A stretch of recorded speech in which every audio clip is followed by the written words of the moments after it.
Amen. Gloire à Dieu. Nous allons poursuivre ce matin ce thème qui dit, on va vous être affiché, le thème de ce matin, c'est la suite de dimanche dernier qui a pour titre « Ne lâchez pas facilement ».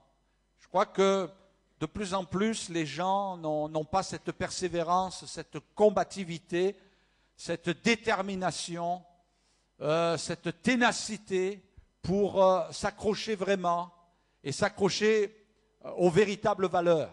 Et je crois que la parole de Dieu, la Bible, elle nous ouvre une porte vers le monde divin, vers le monde céleste, vers le monde spirituel de Dieu, pour nous dire ne lâche pas, ne te décourage pas. Combien de gens vont être comptabilisés durant cette année qui se termine parce qu'ils vont faire partie des chiffres de ce nombre de personnes qui se sont suicidées, ou de ce nombre de foyers qui ont divorcé, ou ce nombre de personnes qui ont sombré dans la dépression, ou peut-être ceux qui ont sombré dans l'alcoolisme, dans la dépendance.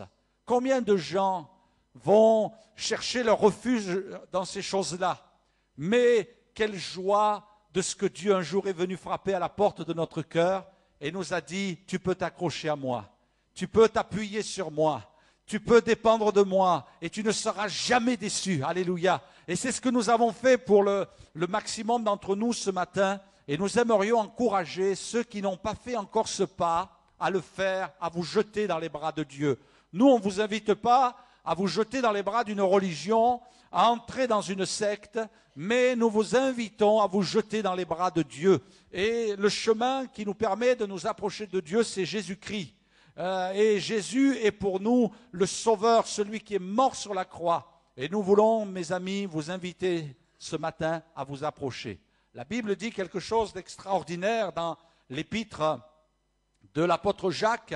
Il est écrit que nous sommes invités à nous approcher de Dieu. Approchez-vous de Dieu et il y a quelque chose d'extraordinaire qui se produit et Dieu s'approchera de vous. Amen. Ce matin, vous avez fait un geste, vous êtes venus dans ce lieu, vous êtes venus dans cette église avec le désir de vous approcher de Dieu. Un homme un jour disait, quand on fait un pas vers Dieu, Dieu en fait 100 pour venir à notre rencontre. Alors soyez confiants parce que Dieu s'approche de vous ce matin. On va parler d'un homme qu'on découvre dans la parole de Dieu, dans le livre de la Genèse, qui s'appelle Jacob. Jacob. Et puis Jacob est un mystère. Jacob est assez surprenant parce qu'il n'a pas toujours les bonnes attitudes et pourtant Dieu va le bénir.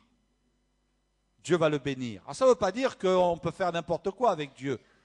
On peut pratiquer de différentes manières. Non, non, il y a des directives, il y a un chemin que Dieu nous invite à suivre. Mais ce qu'on voit, c'est que le chemin, si je puis employer cette image, le chemin de Damas pour Jacob est assez long. Il est long. Mais tout ce cheminement qu'il va faire au travers de sa vie va l'amener à vraiment rencontrer Dieu. Vraiment avoir un face-à-face avec Dieu. Et c'est ce que nous dirons la semaine prochaine. On parlera aussi de ce face-à-face avec Dieu. Parce que Dieu n'est pas quelqu'un qui s'esquive, mais c'est quelqu'un qui veut nous révéler sa face, qui veut venir à notre rencontre, qui veut nous toucher, qui veut vraiment nous montrer combien il nous aime. Et il y a ce passage surprenant. D'ailleurs, il y a quelqu'un qui a écrit un livre sur Jacob et le titre était « Jacob l'intrigant ». L'intrigant, c'est Luis Palao, grand prédicateur d'Amérique du Sud, qui a écrit ce livre que j'ai eu l'occasion de lire, qui est merveilleux, parlant de Jacob l'intrigant. Et c'est vrai qu'il y a des intrigues, il y a des choses qui ne sont pas tout à fait, compréhensibles à l'égard de celui qui a une connaissance de la parole de Dieu. Il faut reconnaître aussi que les commandements de Dieu n'avaient pas encore été inscrits, les tables de la loi n'étaient pas encore apparues, c'est à l'époque de Moïse. Alors chacun cherchait à rencontrer Dieu ou à s'approcher de Dieu ou à vivre la bénédiction de Dieu selon ses connaissances à l'époque actuelle de son époque. Et il est écrit dans ce rappel je crois du livre de Malachie où il est écrit Dieu dit, j'ai aimé Jacob et j'ai haï Ésaü. J'ai aimé Jacob. Alors normalement, ce texte ne devrait pas tarder à être affiché. J'ai aimé Jacob. Et pourquoi Dieu l'a-t-il aimé? Qu'est-ce qui s'est passé en lui? Et on lit dans le livre de la Genèse, le premier, qui est Ésaü, sortit entièrement roux, comme un manteau de poil, on l'appela du nom d'Ésaü. Et après quoi sortit son frère dont la main tenait le talon d'Ésaü, et on l'appela du nom de Jacob, qui veut dire « il talonne ». Et c'est vrai que quand j'ai découvert cette version, et avec l'explication qui est donnée au nom de Jacob, j'ai vu une autre facette de Jacob. Vous savez, quelquefois on se méprend parce qu'on pense que Dieu voit les choses de la même manière que nous. Et même à notre égard, nous pensons que Dieu a un regard qui ressemble au nôtre par rapport à ce qu'il voit de notre vie. Ça vous est déjà arrivé de dire à quelqu'un, tiens, j'aimerais bien savoir comment tu me vois. Voilà, vous prenez des risques. Hein. Ça peut être un terrain glissant. Hein. Parce que l'autre, dans sa tête, il se dit, oh là là, bien bonne occasion pour régler mes comptes là. Il m'ouvre la porte, je m'engouffre. Hein? Mais bon, si vous avez confiance ou si vous dites à votre conjoint qui vous aime, et puis l'amour est aveugle avec toute la suite des choses, alors, mon chéri, comment me vois-tu? Alors, il va peut-être aussi profiter de l'occasion. Mais, quand bien même nous sommes entourés d'un parterre de gens qui sont aimables à notre égard, ils n'auraient sûrement pas la même vision de ce que nous sommes que celle que Dieu a à notre égard. Et ça, c'est important. Et je crois que nous, quand on lit la parole de Dieu, parce que la Bible, ce n'est pas un livre qui nous raconte de belles histoires ou qui nous amène à croire des choses qui ne sont pas. La Bible est claire et quand elle nous parle de Jacob, qui n'a pas toujours des bons comportements, des bonnes attitudes, c'est vrai, Dieu ne nous masque pas véritablement ce qu'il est, mais notre regard ne transperce pas la carapace, tandis que le regard de Dieu pénètre au fond du cœur. La Bible dit que l'homme regarde à ce qui frappe les yeux, mais Dieu regarde au cœur. Et Dieu a aimé Jacob. On en a parlé la semaine dernière parce que Jacob a été un homme qui avait faim de la bénédiction de Dieu. Ésaü avait faim de la nourriture présente et passagère. Jacob avait faim de la bénédiction éternelle. Et c'est pour ça que Dieu était appelé le Dieu d'Abraham, d'Isaac et de Jacob. Amen. Il avait faim. Il a su fermer son estomac, donner le repas à son frère qui voulait plus des choses charnelles pour recevoir ce que l'autre méprisait. Dans l'Épître aux Hébreux, il est écrit « Veillez à ce que nul ne se prive de la grâce de Dieu, à ce qu'aucune racine d'amertume poussant des rejetons ne produise du trouble, et que plusieurs n'en soient infectés, à ce qu'il n'y ait ni impudique ni profane comme Ésaü, qui pour un mets vendit son droit d'aînesse. Vous savez que plus tard, voulant obtenir la bénédiction, il fut rejeté, quoiqu'il la sollicita avec larmes, car son repentir ne put avoir aucun effet. » Jacob n'était pas l'idéal, mais il a été béni. Et vous savez, quelque part, nous sommes amenés obligatoirement à nous poser la question en se disant, quelquefois le Seigneur se plaît à bénir des gens que nous, on ne bénirait même pas. Laissez-moi vous lire cette liste. Ce n'est pas la même que j'avais lue il y a quelques années, c'en est une autre. Regardez les hommes, les femmes que Dieu a choisis. Noé s'est enivré. Abraham était trop vieux. Isaac rêvait de jour. Jacob, on en parle, mentait. Léa était détestable. Joseph a été maltraité. Moïse était un meurtrier, comme David et Paul. Déborah était une juge féminine. Gédéon avait peur. Samson avait les cheveux longs. Rahab était une prostituée. Jérémie et Timothée étaient trop jeunes. David paraissait un peu fou, a eu une relation et s'est enfui devant son propre fils. Élie était candidat au suicide. Jérémie était dépressif. Jonas s'est enfui loin de Dieu. Naomi était veuve. Job a tout perdu. Jean le Baptiste mangeait des sauterelles. Pierre a piqué des colères. Jean se prenait pour un propre juste. Les disciples se sont endormis pendant la prière. Marthe se faisait trop de soucis. Marie était trop flemmarde. Marie-Madeleine était possédée par des démons.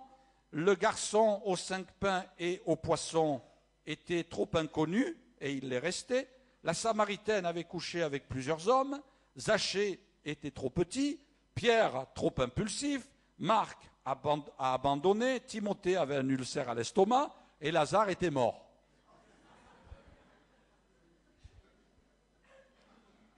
Tourne-toi vers ton voisin et dis-lui, même si la liste ne correspond pas à ça, Dieu veut te bénir quand même. Alléluia. Amen. Oui. Ce matin, Dieu veut te bénir. Qu'est-ce qu'il y a dans ton passé?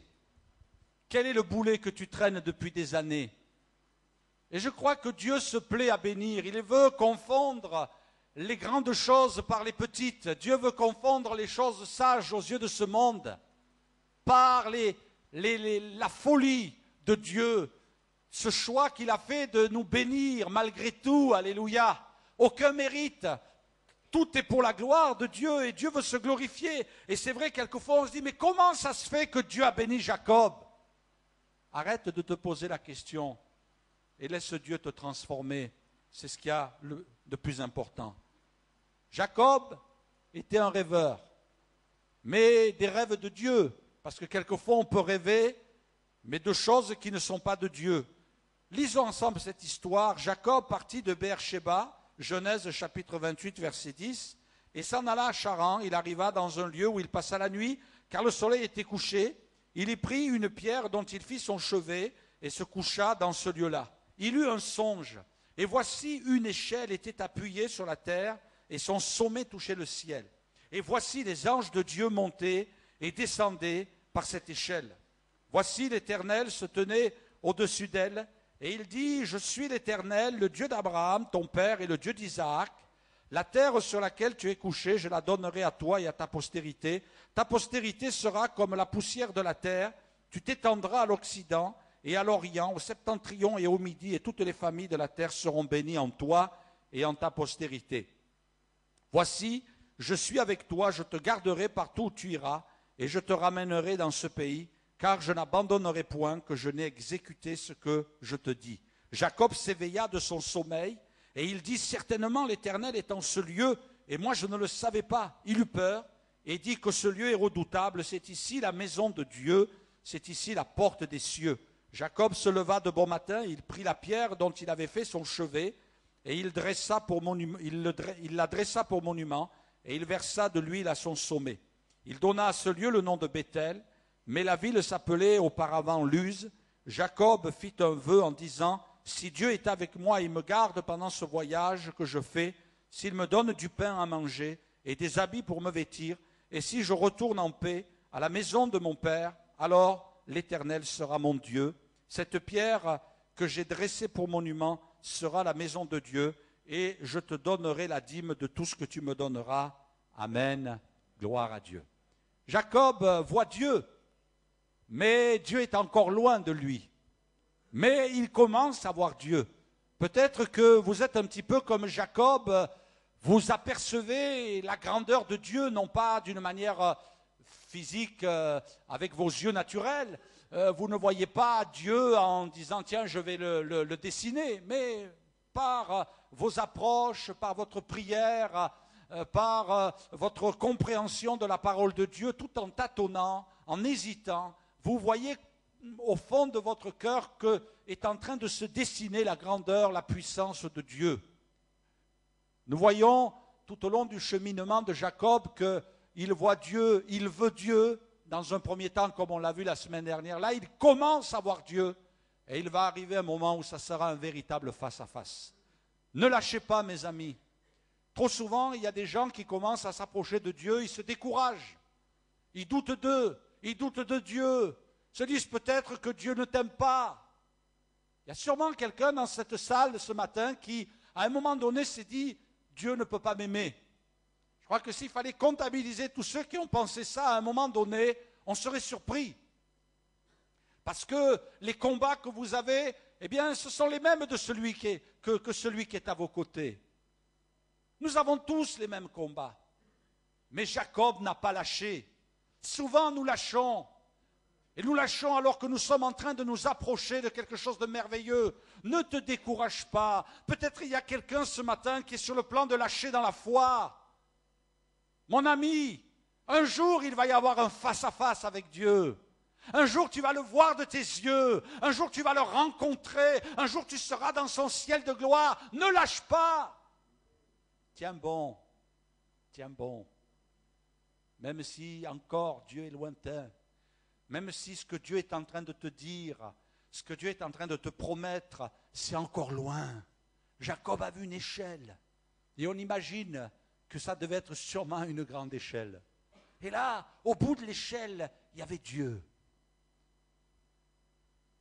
Mais la Bible dit qu'il y avait des anges qui montaient, qui descendaient. Bon, c'est une approche qui est pas mal. Et là, on sent que Jacob est dans la misère. Et quand il va prier, quand il va demander à Dieu, « Ah, si Dieu me donne du pain !»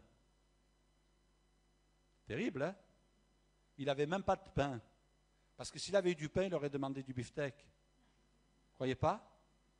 Il aurait demandé une dinde de Noël avec des châtaignes, avec des marrons. Il aurait dit, « Seigneur, envoie-moi une boîte de mon chéri, s'il te plaît, comme dessert. » Ou la bûche de Noël. Non, il demande du pain. Et il demande des habits. Les choses élémentaires de la vie. Il n'avait plus rien, il était pauvre, il était parti de la maison paternelle, vous relire l'histoire, parce qu'il était en conflit avec ses parents, avec sa famille, et son frère voulait le tuer. Alors il est parti. Et il n'avait rien. Mais Dieu lui a donné un rêve.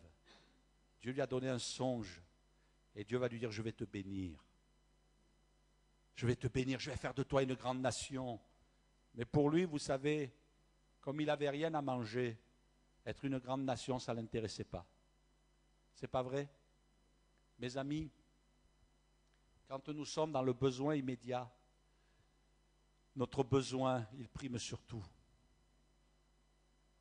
Il prime sur tout. Manger, avoir de la nourriture, pouvoir manger. Dieu peut me promettre d'être à la tête d'une grande nation, de faire partie d'une grande lignée.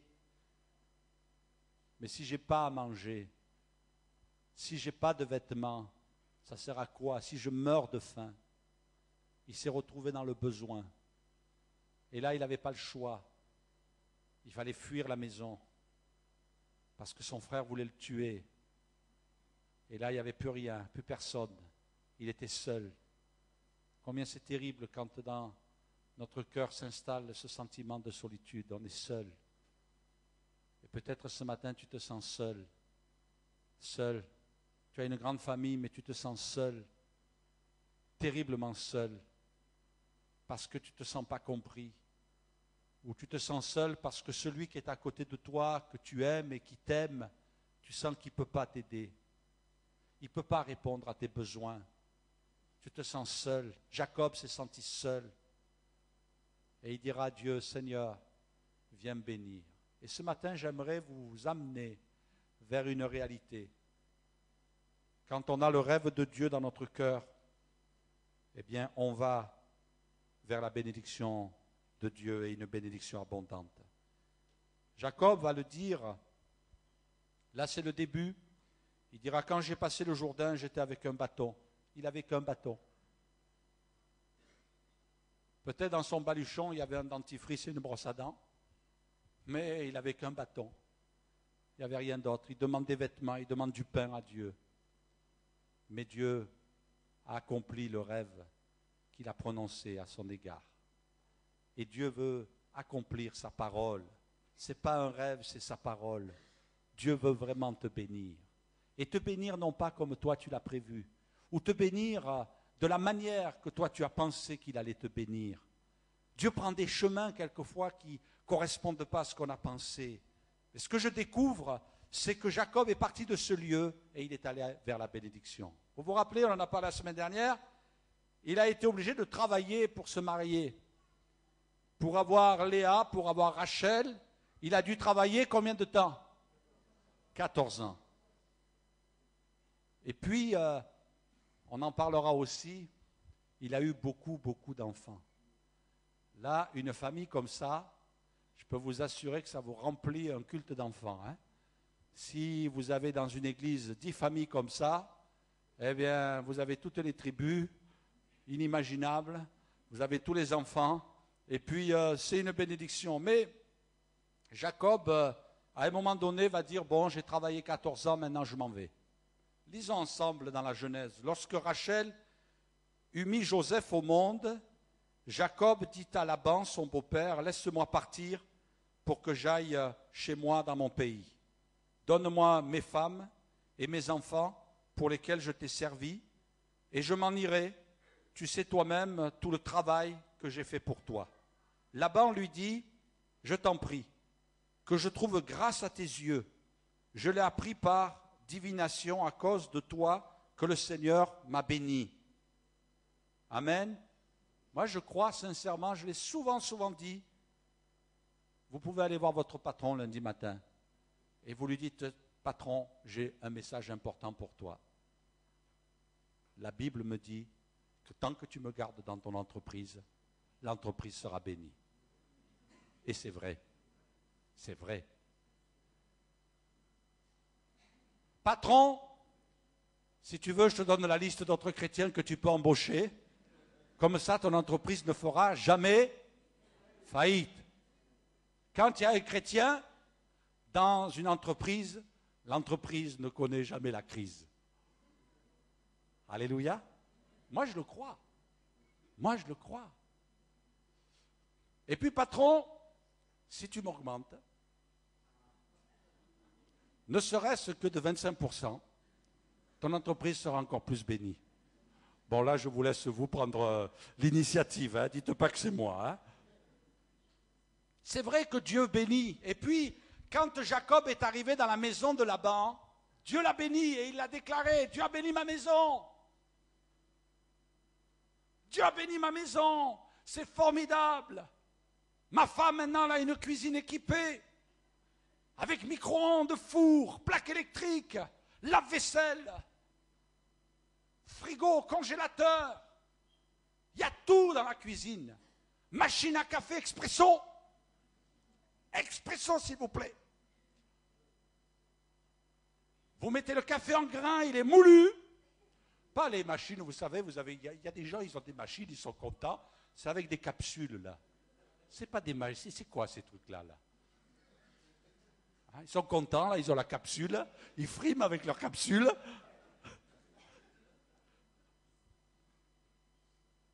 Mais vous avez la machine à café, vous mettez le grain va être juste moulu au moment où vous allez appuyer sur le bouton.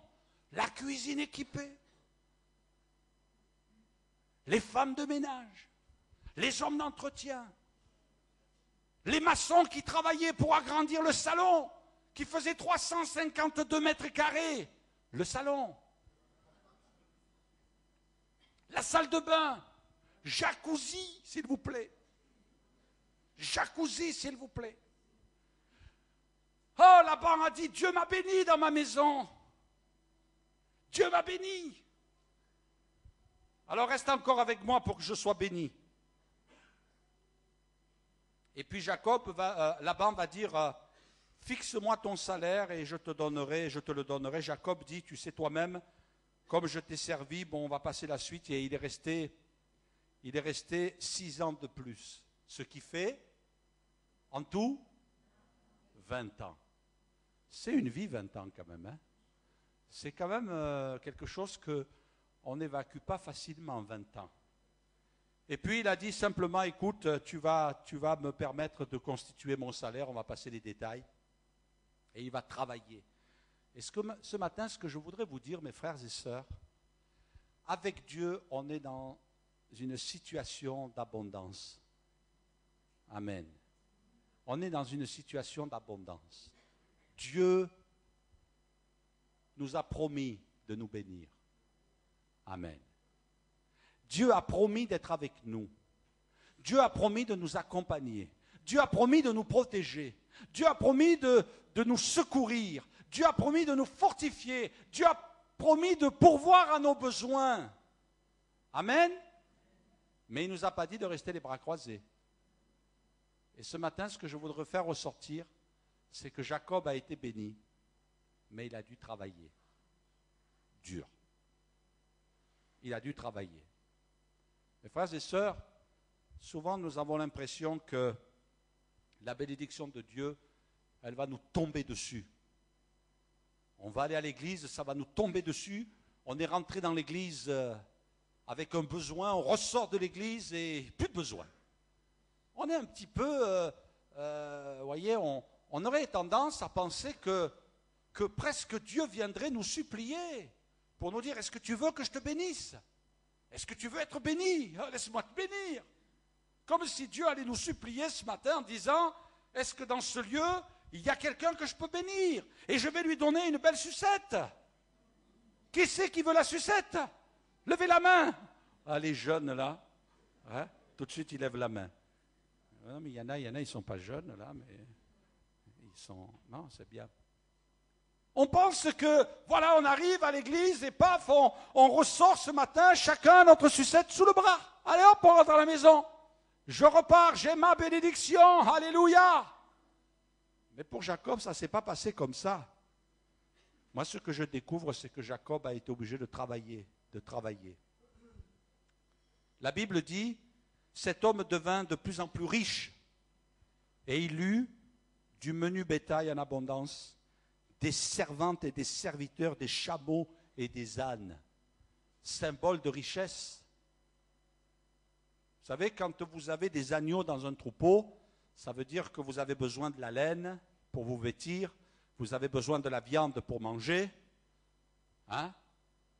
Mais quand vous avez des chameaux, quand vous commencez à avoir certaines formes de bétail, quand vous avez des ânes, c'est que vous devez transporter des trésors. Vous avez des choses à transporter. Vous avez des biens en abondance. Jacob, quand Dieu lui a promis d'être béni, il est là, il voit l'échelle de Dieu, les anges de Dieu monter et descendre. Et puis, il dira, Seigneur, si tu me donnes du pain, si tu me donnes des vêtements. Et il n'avait qu'un bâton avec lui. Et là, voici que 20 ans après, on ne compte plus tout ce qu'il a. Des femmes, parce qu'à cette époque-là, ils avaient il y avait une tolérance, si je puis dire, d'avoir plusieurs épouses. Il était en train de constituer les 12 tribus d'Israël. Et puis, là, des serviteurs et des servantes, des richesses en abondance. 20 ans après, il avait un capital considérable. Parce que quand Dieu promet, il accomplit ce qu'il a promis. Mais moi, ce que je découvre dans l'histoire de Jacob, c'est qu'il a dû travailler. Et la Bible nous encourage à travailler. C'est vrai qu'il y a une joie à travailler et avoir des résultats de notre travail.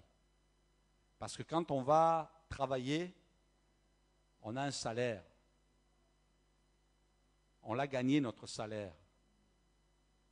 Mais avec Dieu, il y a aussi un salaire qu'il promet pour chacun de nous.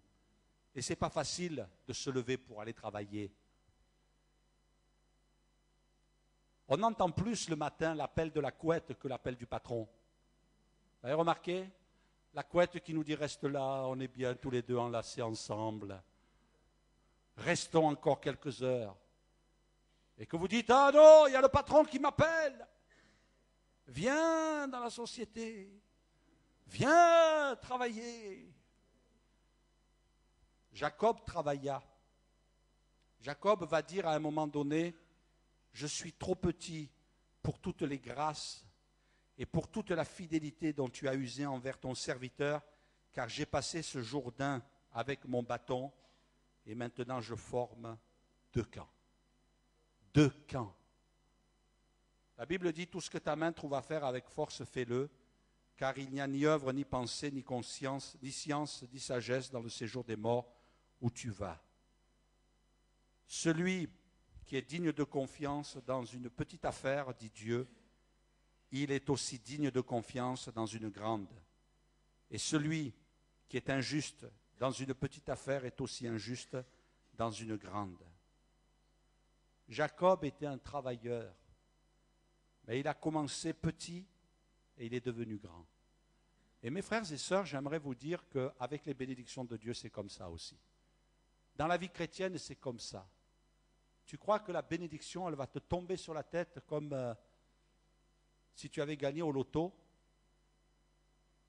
Ce n'est pas comme ça que ça marche avec Dieu. Je crois qu'il y a des gens, ils ne savent pas. Il y a des chrétiens, ils s'imaginent que Dieu va les bénir et que Dieu va répondre à leurs prières. Seigneur, bénis-moi. Ben, il n'y a rien qui vient. Oui, mais qu'est-ce que tu fais pour que ça vienne? Qu'est-ce que tu fais pour que ça vienne? Jacob, il a passé le Jourdain avec son bâton, il formait deux camps quand il est revenu, mais il a travaillé dur. Ça a été dur pour lui. Regardez ce qu'il est écrit. Il va dire à Laban, voilà 20 ans que j'ai passé chez toi.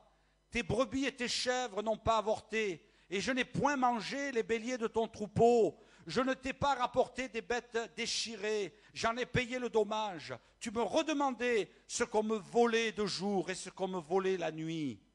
La chaleur me dévorait pendant le jour et le froid pendant la nuit, et le sommeil fuyait à mes yeux.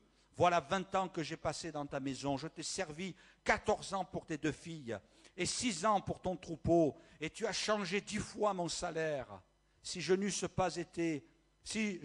pas eu pour moi le Dieu de mon père, le Dieu d'Abraham et celui qui craint Isaac, tu m'aurais maintenant renvoyé à vide. Dieu a vu ma souffrance et le travail de mes mains, et hier il a prononcé son jugement. Moi je crois que Dieu a aimé Jacob, parce que Jacob, il lâchait pas. Il lâchait pas. Et puis, il s'est accroché, il s'est battu, et il a travaillé fort pour que ce que Dieu lui avait promis devienne une réalité. Dieu aurait pu dire, écoute Jacob, ne te fais pas de soucis, reste là, je vais demander aux anges de t'apporter un petit peu à manger. Chose que Dieu avait fait pour un homme qui s'appelait le prophète Élie. Reste là, je vais t'envoyer une femme, comment tu la veux? Je vais te l'envoyer, t'inquiète pas, tu vas voir, il va y avoir des brebis qui vont venir autour de toi, et ces brebis, elles vont enfanter, tu vas avoir un grand troupeau, tu vas devenir riche. Dieu aurait pu faire cela, mais il ne l'a pas fait, parce que Dieu a voulu mettre l'accent sur le fait que Jacob était un travailleur. Jacob était un travailleur, il a travaillé fort pour être béni par Dieu. Et mon ami, si tu restes statique, oisif, si tu restes figé dans ta foi, en disant je vais au culte le dimanche, et puis le dimanche d'après j'irai au culte de nouveau, et puis il faut que Dieu me bénisse, et les choses vont se faire toutes seules, mon ami, tu vas nulle part avec un tel raisonnement. Moi je crois que Dieu a aimé Jacob, parce que Jacob, quand il accrochait quelque chose, il ne lâchait pas. Il est celui qui talonne. Il talonne. Et j'imagine que Jacob, si je pourrais le décrire de cette manière, non seulement il a talonné son frère à la naissance, mais quand il cherchait Dieu, il essayait vraiment de s'approcher de lui pour dire « Seigneur, je te tiens là, je ne te lâcherai pas et on le verra plus tard. » Je vais talonner Dieu, je vais le talonner parce que Dieu m'a fait des promesses. Et quand Dieu dit quelque chose, je le veux pour ma vie. Et Dieu nous invite, nous aussi, à chercher sa face de tout notre cœur pour que ce que Dieu déclare dans sa parole devienne une réalité dans notre vie. Amen.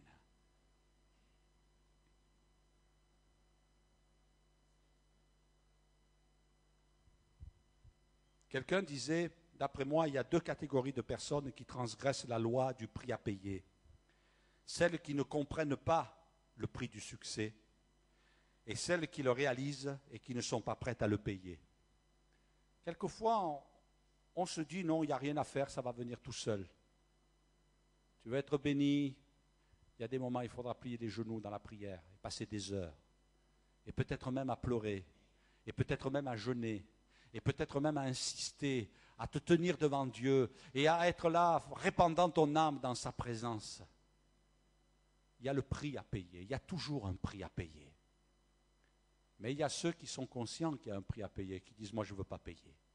Moi, je ne veux pas prier, je ne veux pas lire ma Bible, je ne veux pas servir Dieu, je ne veux pas aller à l'église. Après tout, si Dieu veut me bénir, qu'il vienne me bénir chez moi. C'est la meilleure manière pour que ta vie chrétienne soit des plus pauvres. Des plus pauvres. Dieu veut te bénir. La parole de Dieu me dit que Jésus a payé le prix. L'apôtre Paul dira, vous avez été rachetés à un grand prix. Jésus a payé de sa vie. Mais il est dit aussi que ce salut ne s'impose pas parce que vous obtiendrez le salut de vos âmes pour prix de votre foi. Donc moi aussi j'ai un prix à payer. Ah, c'est vrai que la forte somme c'est Jésus qui l'a payé. Mais il a fallu que je paye le prix. Il y a des amis parmi nous et c'est une joie de voir de nouvelles personnes tous les dimanches, de nouvelles personnes qui viennent parmi nous. Et soyez les bienvenus mes amis. Il y a peut-être quelques-uns aussi qui sont en train de réaliser qu'on ne peut pas rester comme ça. On ne peut pas dire, ah, non, il y a un prix à payer. La Bible parle du prix de l'obéissance par le moyen du baptême d'eau. Oh, pasteur, non, s'il vous plaît, le baptême d'eau, je ne veux pas, j'ai honte, je suis timide. Mais c'est un prix à payer, personne ne peut le payer à ta place. Tu veux être sauvé, tu veux que ton nom soit inscrit dans le livre de vie. Tu veux que Jésus, lorsqu'il reviendra sur les nuées du ciel, t'enlève et t'introduise dans son ciel de gloire pour l'éternité. Il y a un prix à payer. Et la Bible dit, ce n'est pas le prix seulement du baptême, mais c'est le prix de l'obéissance. L'obéissance. Oui, mais moi j'aurais préféré que Dieu me sauve différemment. L'obéissance à la parole. Il y a un prix à payer. Il y a un prix à payer. Et Dieu te dit, paye-le. Et pourquoi pour lui c'est plus facile? Laisse-lui de côté. Que ce soit une communion directe avec Dieu, le prix à payer. Pasteur, si vous saviez, je recherche telle bénédiction dans ma vie. Je veux être béni. Je veux que le Seigneur m'accorde cette promesse. Je veux que le Seigneur me bénisse dans tel domaine. Paye le prix. Paye le prix. Si tu ne payes pas le prix, il n'y aura rien. Regardez ce que dira l'apôtre Paul, et là je voudrais aborder un autre sujet concernant le prix à payer. Pour moi, je ferai très volontiers des dépenses, et je me dépenserai moi-même pour vos âmes. En vous aimant davantage, serai-je moins aimé de vous. Je me dépenserai. Et là je voudrais aussi parler de ceux qui travaillent dans l'Église, qui servent le Seigneur dans l'Église, de ceux qui ont une activité dans l'Église, de ceux qui ont reçu un ministère dans l'Église,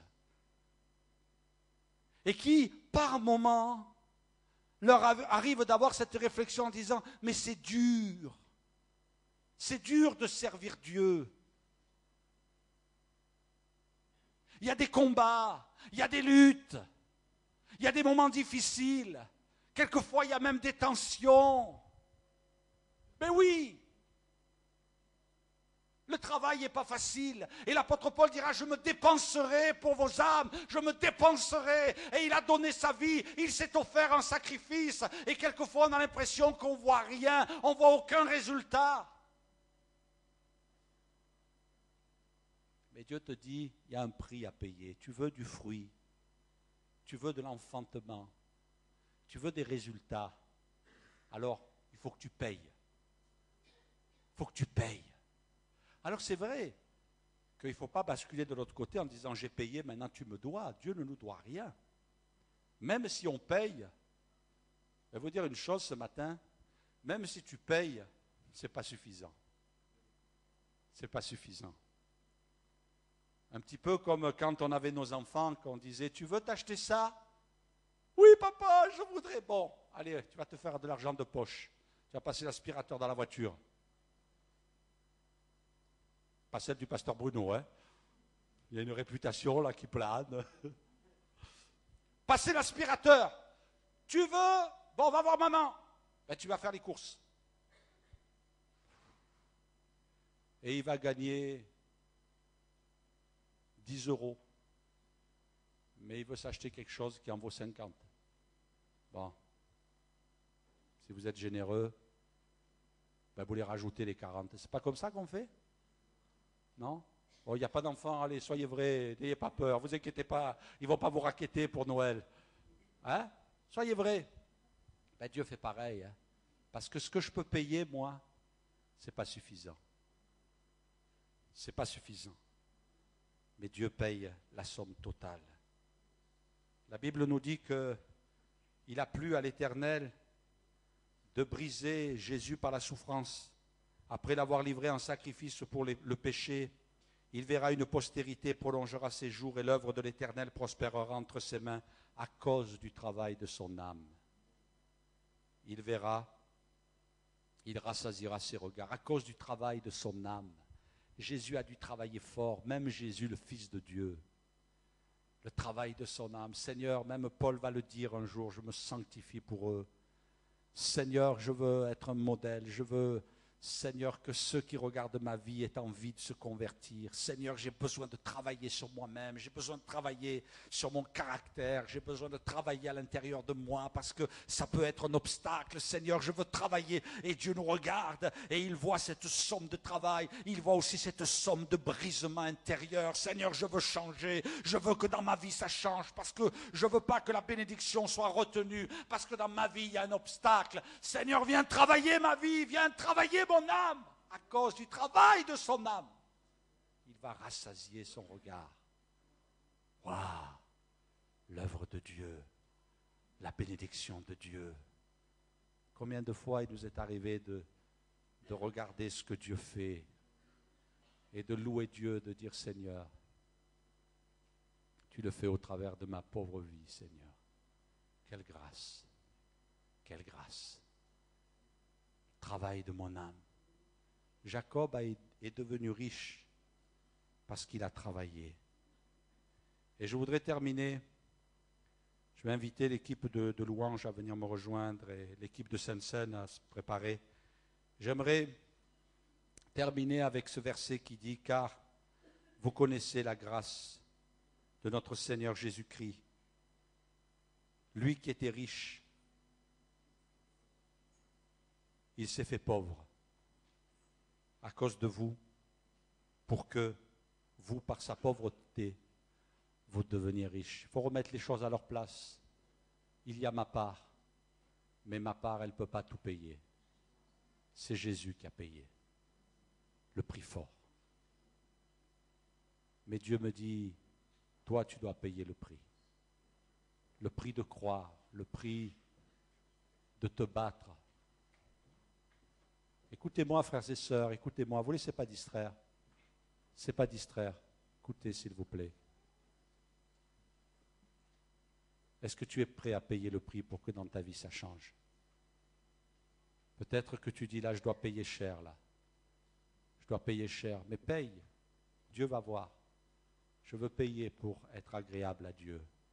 Je veux payer de ma personne. Je veux payer de mon brisement. Je veux payer de mon obéissance. Je veux payer le prix. Quelquefois, Dieu nous demande des choses qui ne sont pas faciles.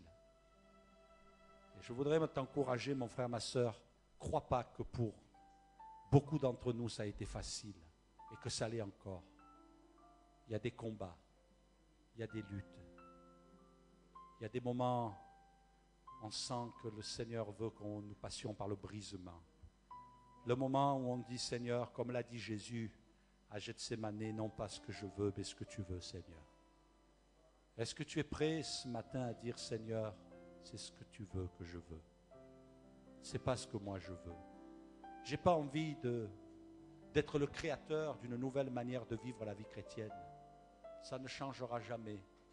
Les principes que Dieu a établis nous invitent à nous y soumettre, à les accepter. Je veux marcher dans la pureté. Je veux marcher dans la droiture. Je veux marcher en règle avec toi. Moi, quelquefois, je suis peiné. de voir des gens qui vivent dans le désordre dans leur vie et qui veulent que Dieu les bénisse, mais vous n'allez nulle part.